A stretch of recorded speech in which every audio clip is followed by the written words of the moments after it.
Baroda cricket એસોસિએશનની ચૂંટણીમાં ઉમેદવારી નોંધાવવાના આખરી દિવસે અનેક ઉમેદવારોએ ઉમેદવારી નોંધાવી હતી.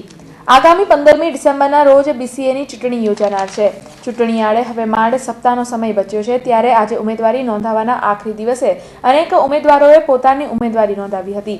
પૂર્વ ક્રિકેટર અંશુમન ગાયકવાડ, કિરણ મોરે ઉમેદવારી નોંધાવવાના સમયે દેખાયા હતા. અલબત્ત ઉમેદવારી નોંધાવવાની સાથે જ ચૂંટણી પ્રચાર પૂરજોશમાં લાગી ગયા હતા. ક્રિકેટર્સ અમે સાથે ભેગા થયા છે અને જેવા લલિતભાઈ શું હશે આગળની રણનીતિ બહુ લાંબી છે, કારણ કે કંઈ થયું જ નથી આટલા વર્ષોથી. અને જીત્યા પછીની કેવી રણનીતિ હશે? એની જ વાત કરું છું. જીત્યા વગર તો કંઈ થવાનું નથી.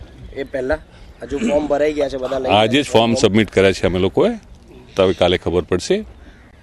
જો કોઈ ઇલેક્શન હારવા માટે લડે છે, જીતવા માટે લડે છે ને, બરાબર કે નહીં?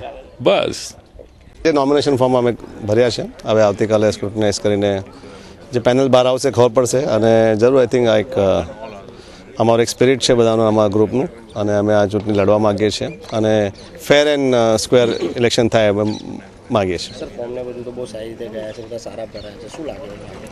જરૂર અમારે બહુ પોઝિટિવ છે અમારું ટીમ, અમારું ગ્રુપ. તમે જુઓ છો કેટલા અહીંયા આવ્યા છે બધા, અને જરૂર અમારી સ્પિરિટ છેલ્લા 6-7 મહિનાથી કામ કરી રહ્યા છે અને અમારી સ્પિરિટ બહુ સારી છે.